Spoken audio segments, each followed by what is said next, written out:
already done on the 140 are little aesthetic things that I enjoy and that I wanted to have on the car. I'm going to take you through all of that right now, as well as how much it's cost to do these little upgrades and things that I wanted done. But then I'm also going to take you through a bunch of the stuff that is about to come on this channel. All of the plans that I have for the 140, and the biggest part about this build is that it's actually going to boil down to what you guys want to see. So every time we do a new upgrade, I'm going to ask you guys what we should do next, as long as it fits in budget. And as this channel grows, we can slowly do more and bigger things to this car to get it to where we ultimately want to see it at. So I'm gonna need your guys' help.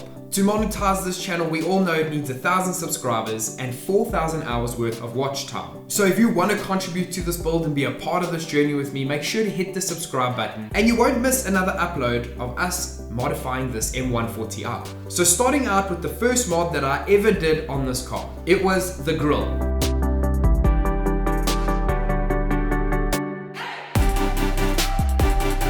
I couldn't handle that chrome anymore and I decided to spray paint it black. So as you guys can see over here, this is the black spray that I wanted to do over the top.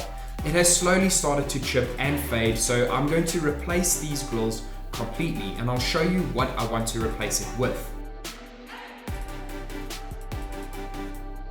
And the cost of this mod was 175 Rand because I literally only had to buy one can of black spray paint. The next little thing I did is, as you can see behind the grille is the power bar that I went and wrapped. And I chose to go initially with a yellow reflective tape, which I took off, and that was a friend who gave that to me. And then I decided to go blue. And this was 100 Rand for the square meter, so it really wasn't a lot to get these two things done. And I think personally, it changes the entire look of the front of the car, having the black grille, so that chrome delete, along with the blue power bars. And it sort of has this glisten to it, so at night as well, you can really see that blue. The next mod I did were those little carbon caps on the steering wheel. And those little carbon caps were really not expensive, and they were also done by a friend.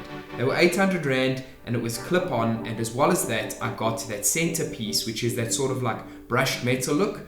I got it wrapped in the carbon fiber as well from the same friend, all in one go. So that was 800 Rand. The next thing I did was the wheels. Now I wanted to get these M2 CS wheels from the start.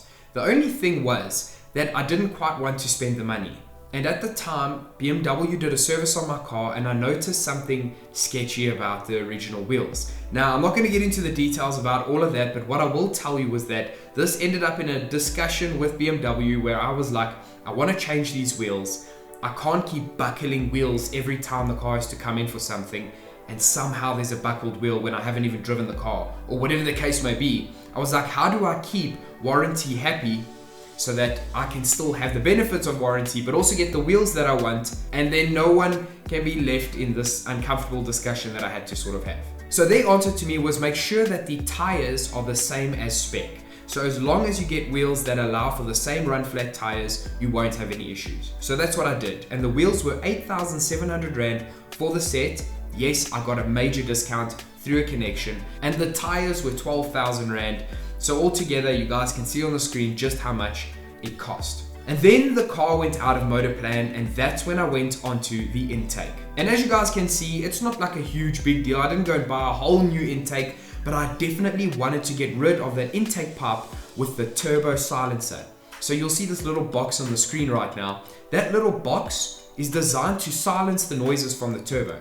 I love the sound of a turbo, so that was the first thing I did as soon as the car went out of motor plan, and that cost me 1,000 Rand for the parts that I used, which were the two different color rubber hoses, and that wasn't on purpose. I know it is the M Performance colors, but it was just what they had available, with a little aluminium cylinder in the middle and those hose clamps that you can see down on the car. Now this is one of the upgrades that are going to change very soon. I want to do a new intake, and if you want to see me install a brand new intake, a proper intake for this B58 engine, make sure to hit the like button, and I know you will enjoy seeing content like that. Also, don't forget to subscribe so you don't miss that upload. Now we move on to my favorite mod that I did on this car. In fact, my favorite two mods, which were the rear bumper and the rear spoiler. Now, if you want to see the video of me actually getting these mods and installing them on the car and how I did it, you can take a look over here. This was last week's video, which was the first video on this channel taking you through how I did that. And if you do go take a look, I'd really love to hear your feedback on what styles and types of videos you want to see. Did you enjoy the whole vibe? If not, let me know in the comment section, because I really want to make content that you guys actually enjoy. The spoiler over here was 1,800 Rand and the bumper was 2,600 Rand. The gloss black look was exactly what I was going for, as well as that stance. You can see it sort of brings the back of the car out more, and that was exactly what I was aiming to achieve with those modifications.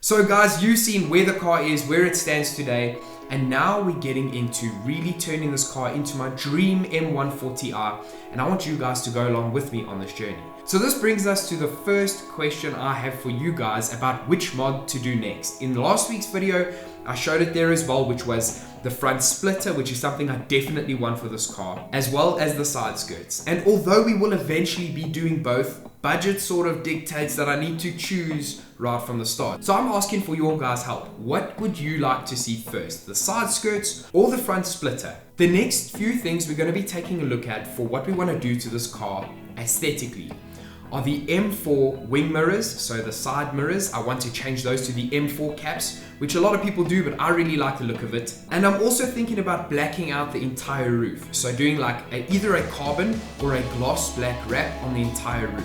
I was also thinking about carbon wrapping the front fenders and the bonnet. For those of you in America, the hood. But I think we'll leave that one up to you guys to let me know what you think about that upgrade, if it would be an upgrade or if it will be absolute sacrilege to do to this car.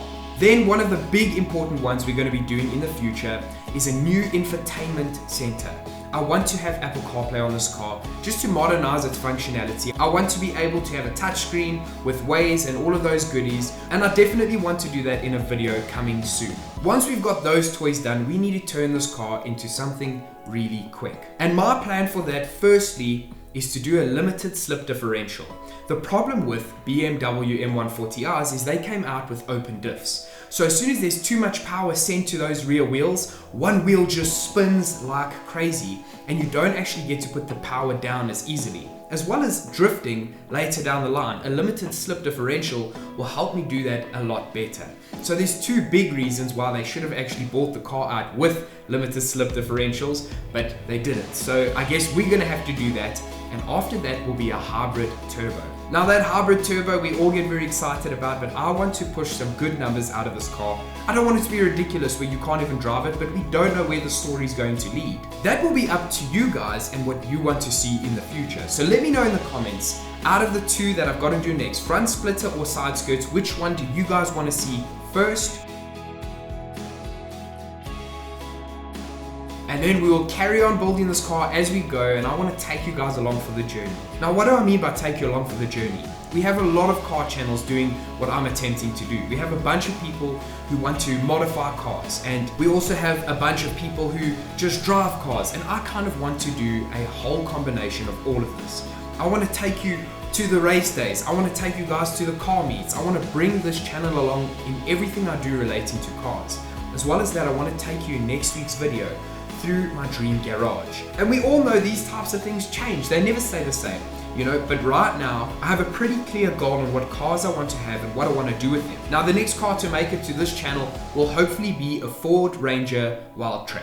I want to turn it into the absolute 4x4 experience. So I want to have a camper on the top. I want to have a whole rig set up for when I go away and sort of camp in the Kruger National Park and see animals, and I want to take you for that too. And I want it to be the ultimate experience. So for those of you who really want to see that, make sure to hit the subscribe button so you don't miss out on all these adventures and all these cars and trips and everything all together. And I really hope to see you guys on the next video, as well as in the comment section. I can't wait to chat to all of you down there. Thanks so much for watching. I hope to see you on the next video.